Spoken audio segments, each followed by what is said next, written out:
Eu estava no meio da revisão dos dados de vendas do trimestre quando Martin entrou no meu escritório, furioso. Sem bater, sem uma palavra amigável, ele simplesmente entrou com força, fazendo barulho de propósito. Típico dele. Helena, ele gritou, jogando uma pasta na minha mesa. Precisamos conversar agora. Olhei para a pasta e depois para ele, o homem com quem eu trabalhava há 4 anos. Martin Rey, o tipo de pessoa que nunca dava bola para as mulheres no escritório, a não ser que precisasse de café ou de alguém para organizar sua agenda. Ele gostava de ter poder e, mais do que isso, gostava de lembrar os outros de que tinha esse poder. Mesmo assim, mantive a calma. Sempre fiz isso. Claro, eu disse, apontando para a cadeira à minha frente. Ele não se sentou. Em vez disso, ele começou a falar. A diretoria decidiu reorganizar a liderança. Estamos indo para um caminho diferente. E, sinceramente, precisamos de pessoas que saibam liderar, não só seguir planilhas. Pisquei, meio atordoada. Você está me demitindo? Ele sorriu, como se tivesse acabado de fazer um grande movimento. Vamos evitar o drama. Estamos te liberando do seu cargo agora mesmo.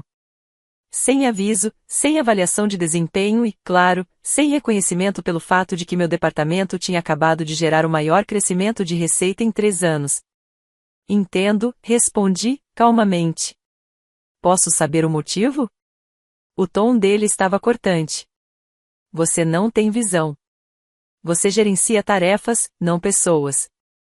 E sejamos honestos, essa indústria precisa de liderança forte, assertiva, confiança, características que você não demonstrou exatamente. E lá estava.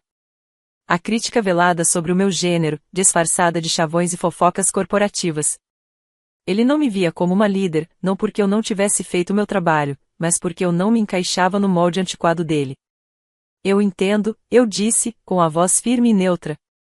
Martin apertou os olhos, claramente surpreso com a minha calma. Ele esperava que eu ficasse indignada, talvez até chorasse. Mas eu aprendi há muito tempo a controlar minhas emoções em reuniões de diretoria cheias de egos, eu pensei. Vou precisar do seu crachá e do laptop da empresa até o final do dia, ele falou. Ele vai desabilitar seu acesso às 17 horas. O RH tem os detalhes da sua rescisão.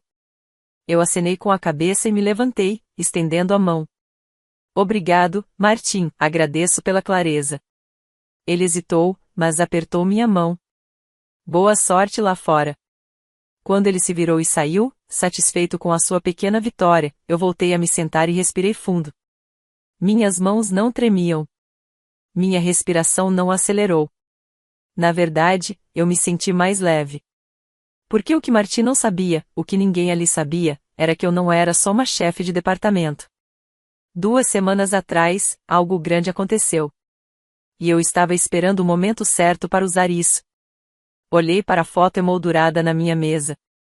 Meu pai sorrindo orgulhoso na inauguração do primeiro escritório regional da empresa. A mesma empresa da qual Martin tinha acabado de me demitir.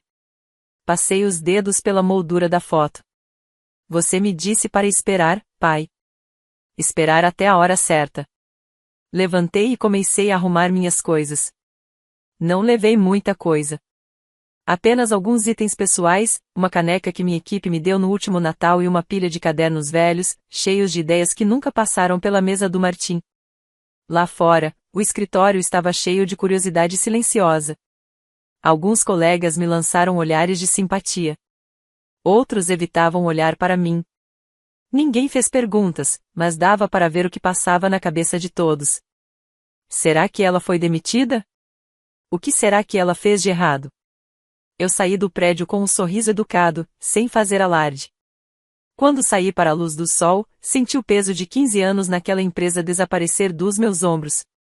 Eles acharam que tinham acabado com a minha carreira. Mas, na verdade, o que fizeram foi me dar um sinal verde. Peguei meu celular e mandei uma única mensagem para o meu advogado. Está na hora. Prepare tudo. A resposta chegou quase na hora, entendido. A assembleia de acionistas pode ser marcada em até 5 dias úteis. Olhei para o prédio de vidro, brilhando ao sol. Martin achou que tinha terminado tudo, mas não fazia ideia do que estava por vir. Da próxima vez que eu entrasse naquela sala de reuniões, não seria como funcionária. Seria como acionista majoritária. E o sorriso que eu estava exibindo naquele momento seria verdadeiro. 2 semanas antes, eu estava sentada no escritório silencioso com paredes de madeira do advogado da minha família, olhando para um documento que não podia abrir até o relógio marcar 12 horas no meu aniversário de 30 anos. Meu pai sempre gostou de um pouco de drama. Ele dizia que isso fazia as coisas sérias parecerem mais importantes, e essa era uma delas. Helena, disse o Sr. Harrington, nosso advogado de longa data, com um tom caloroso e paternal, seu pai deixou instruções bem claras. Você não pode abrir esse envelope até o seu aniversário de 30 anos, nem um dia antes. Eu sorri educadamente, meio curiosa, meio divertida. O que é? Algum tipo de cartão de aniversário atrasado? Ele me olhou de um jeito que me fez entender que ele sabia, mas não ia estragar a surpresa. Seu pai era um homem de visão, ele disse. E ele confiava mais em você do que em qualquer um. Essa frase ficou comigo nos dias seguintes. Meu pai, o fundador e CEO da mesma empresa que acabou de me demitir sem cerimônia, sempre acreditou em previsão, em planejar com antecedência, e ele acreditava em mim. Quando ele faleceu, há 5 anos, a empresa mudou. Ficou mais fria, mais calculista, menos sobre as pessoas e mais sobre os números. Martin entrou logo depois, encantando o conselho, mostrando seu MBA e destruindo lentamente a cultura que meu pai havia criado. Eu fiquei pensando que poderia proteger o que restava, mas agora percebi que meu pai sabia que algo assim poderia acontecer e estava preparado para isso. Na manhã do meu aniversário, abri um envelope sozinha, sentada no mesmo lugar onde ele costumava ler o jornal aos domingos. A luz do sol entrava pela janela e o ar estava calmo e quente. Dentro do envelope, havia uma carta e um documento formal com selos em relevo. Abri a carta primeiro. Estava escrita à mão, com a letra caprichada do meu pai. Helena, se você está lendo isso, você completou 30 anos. E isso significa que você está pronta. Eu nunca duvidei disso. Nem por um segundo. Você passou a vida trabalhando 2 vezes mais para ter metade do reconhecimento. Eu vi, mesmo quando você pensou que eu não vi. Vi os sacrifícios, as noites mal dormidas, a integridade que ninguém mais percebeu. Também vi como a empresa mudou depois que eu saí, e sabia que chegaria um momento em que você precisaria de mais do que um assento à mesa. Então, eu te dei a tabela. Eu parei, pisquei com força. Minhas mãos estavam um pouco trêmulas quando virei o documento que estava atrás da carta. Era um acordo fiduciário registrado e autenticado em cartório. De acordo com o fundo, 90% das ações da empresa que meu pai tinha quando se afastou foram colocadas em meu nome, e ficariam assim até eu completar 30 anos, com todos os direitos de voto ativados imediatamente. 90%. Eu li 3 vezes, depois mais uma, só para ter certeza de que não estava sonhando. Eu não era apenas uma acionista. Eu era a acionista majoritária, a controladora. Meu corpo inteiro tremia, entre a descrença, a adrenalina e algo mais. Poder. Poder silencioso, controlado e inegável. Liguei para o Sr. Harrington imediatamente. Isso é real? Perguntei, mal conseguindo falar. Sim, ele respondeu, de forma simples. Seu pai estruturou o fundo para evitar registros públicos. Era sigiloso. O conselho não tem ideia, a não ser que você decida contar a eles. Por que ele não o ativou antes? Perguntei. Ele queria que você experimentasse a empresa em seus próprios termos primeiro, para ver quem se revelaria e decidir se você a queria antes de usá-la. Essa frase me atingiu em cheio. Passei anos sendo subestimada, ignorada e menosprezada nas reuniões. Vi o Martin sendo elogiado por ideias que eu sugeri discretamente, vi colegas homens subirem mais rápido, mesmo fazendo menos. Eu sorri todo esse tempo, acreditando que paciência e trabalho duro valeriam a pena. Agora percebi que não era tempo que estava faltando. Era uma alavanca. E, de repente, eu tinha isso. Marquei uma consulta de acompanhamento com o Sr. Harrington para o dia seguinte. Vamos conversar sobre o que vem a seguir, eu disse. Ele não perdeu o ritmo. Vamos preparar os documentos para convocar a Assembleia de Acionistas. Notificaremos o Conselho quando tudo estiver pronto. Não os notifique ainda, eu disse. Não até eu dar a ordem. Houve uma pausa na linha. Helena, posso perguntar o que você está planejando? Olhei pela janela do meu apartamento e vi o trânsito passando. Pessoas correndo, sem saber que tudo estava prestes a mudar. Estou planejando entrar naquela sala de reuniões, disse calmamente, e mostrar a eles exatamente quem eles tentaram demitir. Eu não fui à entrevista de saída obrigatória. O RH ligou 2 vezes e depois enviou um e-mail. Ignorei os 2. Em vez disso, sentei num canto tranquilo de um café discreto no centro da cidade, tomando um café com leite enquanto o Sr. Harrington revisava o rascunho final da solicitação para a reunião de acionistas. Agora era oficial. No papel, eu detinha 90% do poder de voto da empresa. Uma realidade jurídica e financeira que Marty nunca teria previsto. Tem certeza de que está pronta? Perguntou Harrington, ajeitando os óculos enquanto deslizava os documentos sobre a mesa. Quando você enviar isso, estará jogando uma granada na sala de reuniões deles. Olhei nos olhos dele, com a voz firme. Eles retiraram o pino no momento em que me demitiram. Ele fez um pequeno aceno de cabeça. Justo. Os documentos eram simples, como muitas coisas poderosas costumam ser. Um aviso formal para uma reunião especial de acionistas com um único item na pauta, revisão de liderança e nomeação de nova gerência executiva. Marty não esperaria por isso. Esse era o ponto. Todo o estilo dele foi baseado em controle e confiança. Ele dominava as reuniões com jargões, abafava as vozes mais calmas e usava o charme como uma arma quando necessário. O conselho, formado principalmente por homens mais velhos que gostavam da bravura dele, deixou que ele agisse sem controle por muito tempo. Logo, eles iriam descobrir o quão frágil esse tipo de poder realmente era. Eu os notificarei na sexta-feira de manhã, continuou Harrington. A reunião será marcada para terça-feira.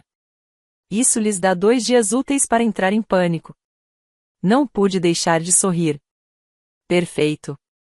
Naquela tarde, conversei com Caroline Winters, a administradora que estava cuidando das ações desde o falecimento do meu pai. Ela era esperta, discreta e tinha uma memória de aço. Eu vi aquele homem destruir o legado do seu pai, tijolo por tijolo, ela disse, deslizando uma pasta sobre a mesa. Você não lhe deve educação. Dentro da pasta estava tudo o que eu precisaria para terça-feira. Certificados de propriedade, registros de votação e um resumo detalhado do desempenho da empresa sob a liderança de Martin, diminuição nos índices de satisfação dos funcionários, aumento da rotatividade, gastos excessivos com vantagens executivas e uma trajetória de receita estagnada, apesar do mercado em crescimento.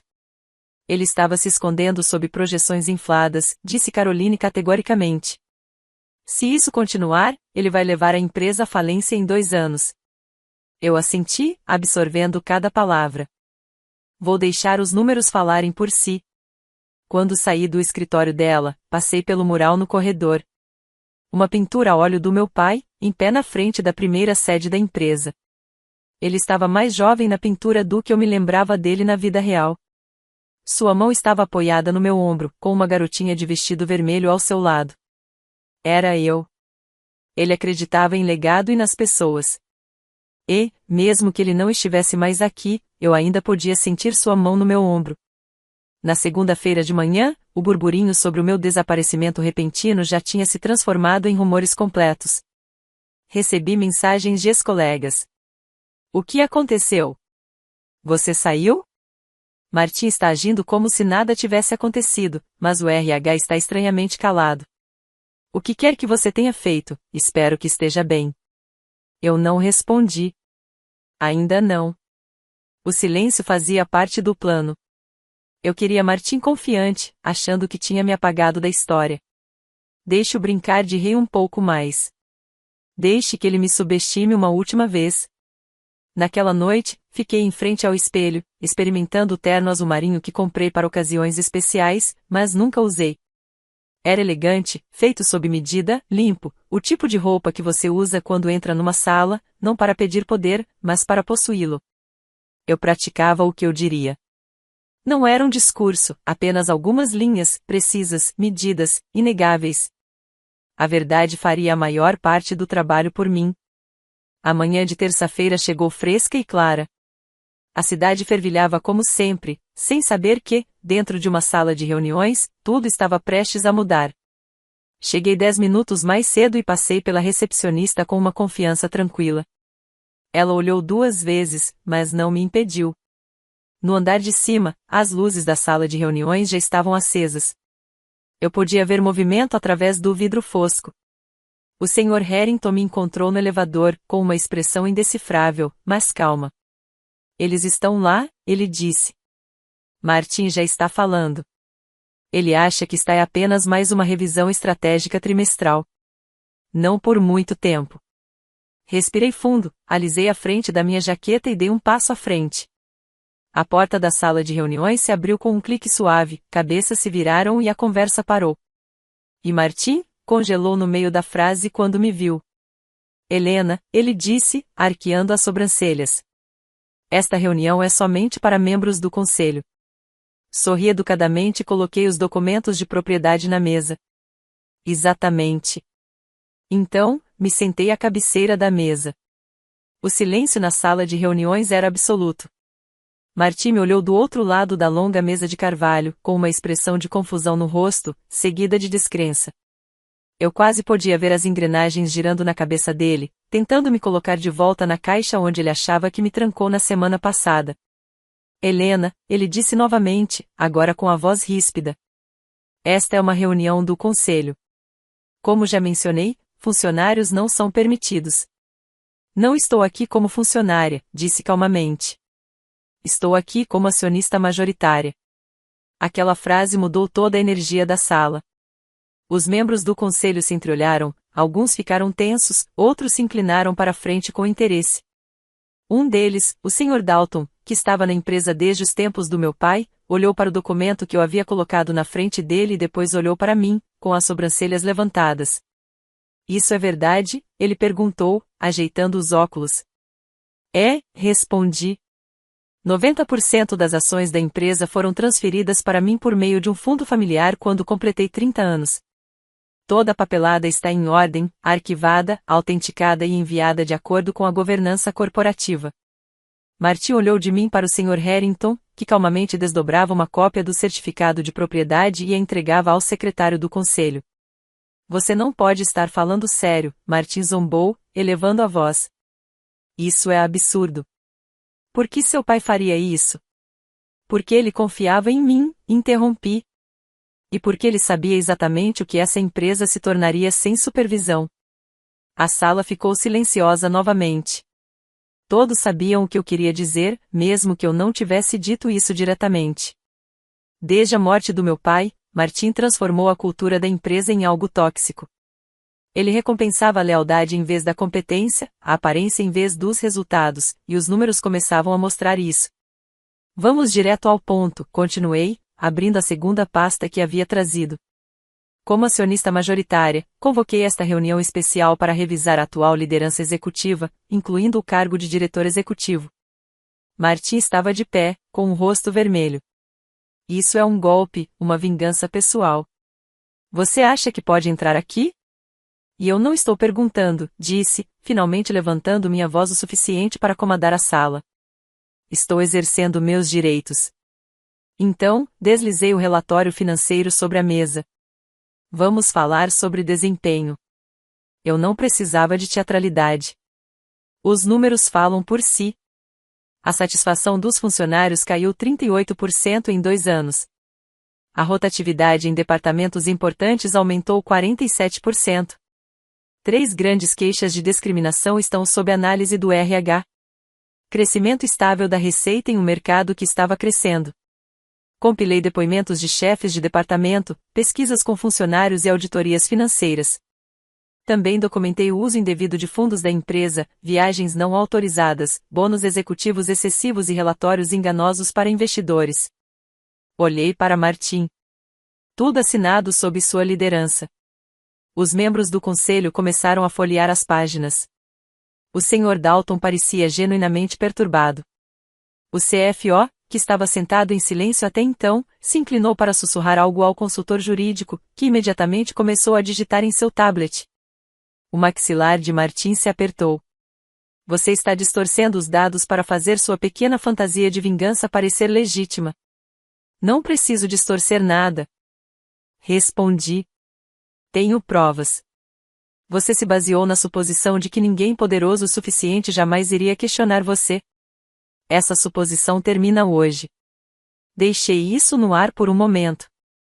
Com efeito imediato, disse, pegando o documento final. Estou apresentando uma moção para remover Martin Rey do cargo de CEO desta empresa. Como acionista majoritária, meu voto é suficiente para aprovar a moção. O secretário do conselho parecia atordoado. Você não precisa de um segundo voto. Eu possuo 90%, disse simplesmente. Uma maioria por qualquer definição. O Sr. Dalton pigarreou. De acordo com os estatutos da empresa, a moção permanece válida. E é efetiva após a conclusão da documentação. Martin bateu a mão na mesa. Você não pode fazer isso. Eu já fiz. Não foi necessário chamar a segurança. Martin não resistiu. Mas, quando ele saiu furioso, com o rosto distorcido numa mistura de raiva e descrença, notei algo notável. Ele não parecia mais poderoso. Ele parecia pequeno. Assim que a porta se fechou atrás dele, respirei lentamente e me virei para encarar o resto do conselho. Esta empresa merece algo melhor, disse. Assim como seu povo. E a partir de hoje, é exatamente isso que eles vão receber. O Sr. Dalton assentiu lentamente, formando um leve sorriso. Bem-vinda de volta, Helena. No final da semana, a placa com o nome de Martin foi removida da porta do escritório do CEO. Eu não me mudei para o escritório imediatamente. Não precisei do simbolismo de uma mesa maior para confirmar minha posição. Eu tinha algo mais importante para fazer primeiro, reconstruir a alma da empresa que meu pai fundou. Na segunda-feira seguinte à reunião de acionistas, convoquei uma reunião geral da equipe no salão principal de conferências, o mesmo espaço onde Martin costumava exibir projeções de vendas como medalhas de guerra e distribuir elogios vazios para o mesmo punhado de executivos repetidamente. Mas desta vez, a energia era diferente. Curiosa, hesitante, esperançosa. Os funcionários entraram lentamente, conversando entre si. As primeiras filas estavam vazias, como se ninguém quisesse parecer muito ansioso. Alguns estavam nervosos, outros desconfiados. Eles já tinham sido queimados antes. Fiquei sozinha na frente da sala, sem anotações, sem slides, apenas com a minha verdade. Alguns de vocês me conhecem, comecei. Alguns de vocês só sabem o que lhes foi dito. Mas deixe-me começar dizendo isso, eu não vim aqui para tomar o poder. Vim aqui para restaurar a confiança. Algumas cabeças se inclinaram. As pessoas estavam ouvindo.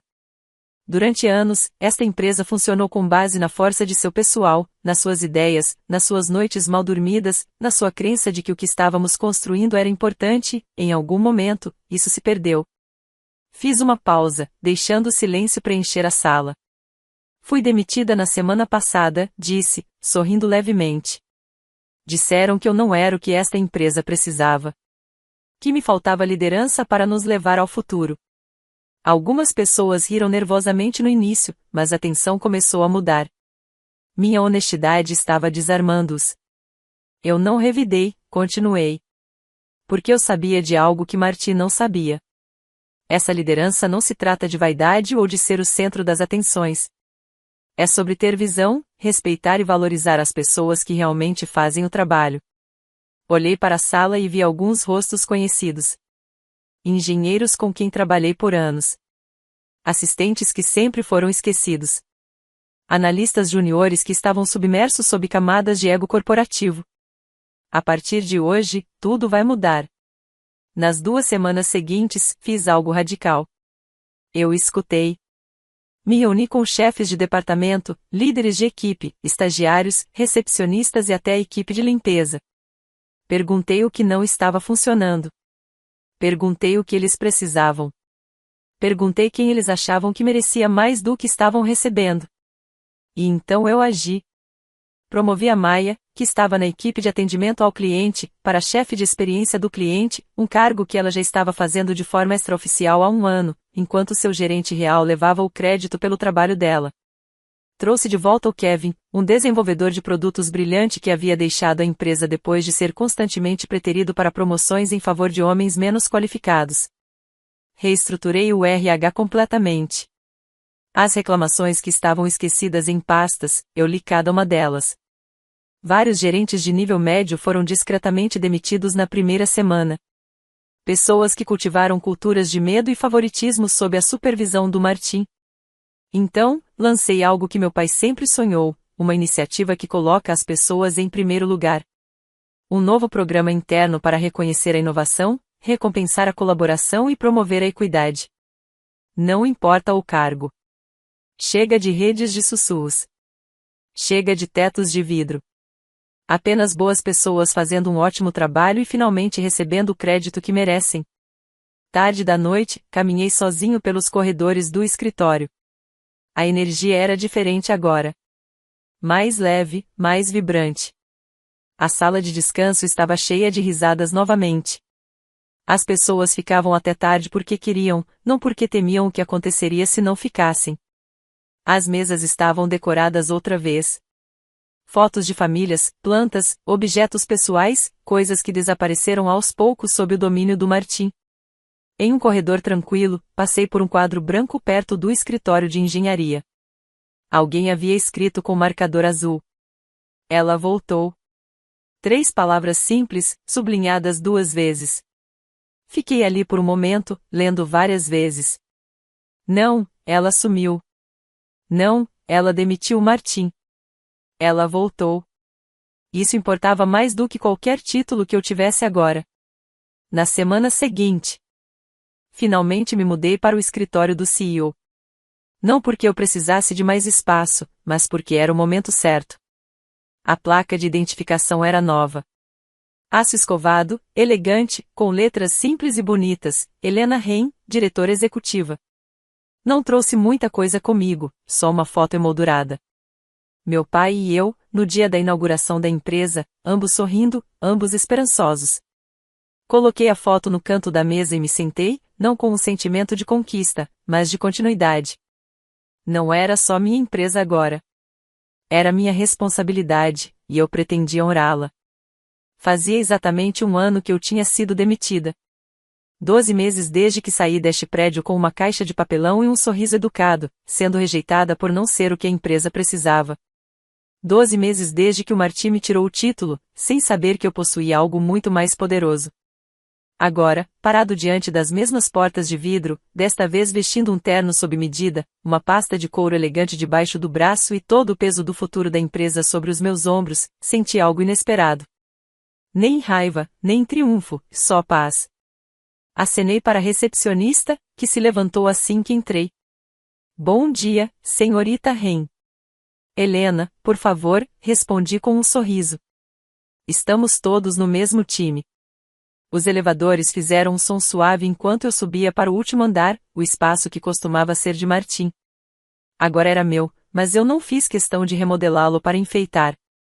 Mantive a mesa original de Nogueira e as mesmas janelas grandes com vista para a cidade.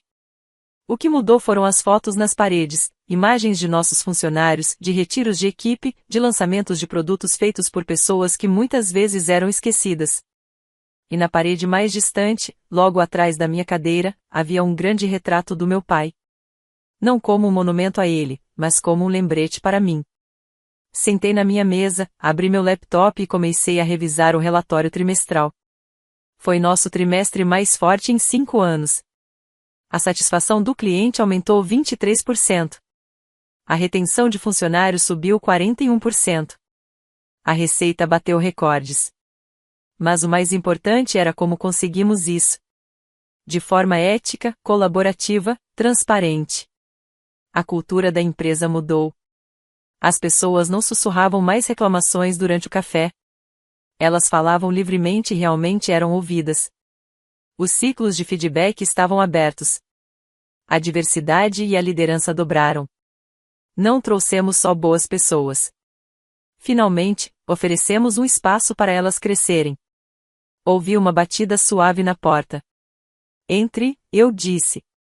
Era Maia, agora chefe de experiência do cliente. Seus olhos brilhavam, mesmo por trás dos óculos. Você está pronta? Ela perguntou. Eles estão esperando na sala de conferências. Fiquei de pé, alisando a frente do meu blazer. Vamos fazer isso. A sala de reuniões também parecia diferente agora. Não pela decoração, mas pela presença. Pela primeira vez na história da empresa, metade do conselho era composta por mulheres. Vários membros tinham menos de 40 anos. Eles trouxeram novas perspectivas, fizeram perguntas mais difíceis e tomaram decisões melhores. No centro da mesa estava Richard Tanaka, um dos nossos novos consultores estratégicos. Mente brilhante, coração decente, o tipo de pessoa em quem meu pai confiaria. Antes de começarmos, Richard disse, apontando para mim, Helena tem algumas palavras.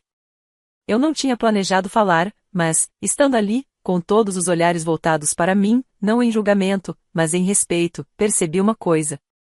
Este foi o momento para o qual meu pai me preparou. Quero agradecer a todos vocês, eu disse, por acreditarem na mudança, por tomarem decisões difíceis quando as fáceis seriam mais seguras e por me ajudarem a reconstruir uma empresa que coloca as pessoas antes do poder. Fiz uma pausa, deixando as palavras se fixarem. Alguém uma vez me disse que eu não tinha liderança, continuei. Mas liderança não é sobre volume ou título. É sobre visão, responsabilidade e a coragem de fazer o que é certo, especialmente quando é inconveniente. Eu sorri, não para mostrar, mas para valer. Meu pai construiu esta empresa com esses valores. Tenho orgulho de dizer que finalmente estamos vivendo de acordo com eles novamente. Uma batida silenciosa, depois aplausos. Não estrondosos, apenas calorosos, genuínos, do tipo que fica com você. Naquela tarde, peguei o caminho mais longo de volta para o meu escritório, caminhando por cada departamento, do jeito que eu costumava fazer quando era apenas mais um rosto na multidão. Parei para fazer check-in com as equipes, para rir com os desenvolvedores, para dar high five nos estagiários de marketing que acabaram de lançar sua primeira grande campanha. Na sala de descanso, alguém havia assado cupcakes para o último dia de um estagiário. Peguei um, sentei-me entre eles e falei sobre nada importante por 20 minutos. Porque esta não era apenas uma empresa. Era um lugar onde as pessoas sentiam que pertenciam e que, mais do que preços de ações, títulos ou vingança, isso era o verdadeiro.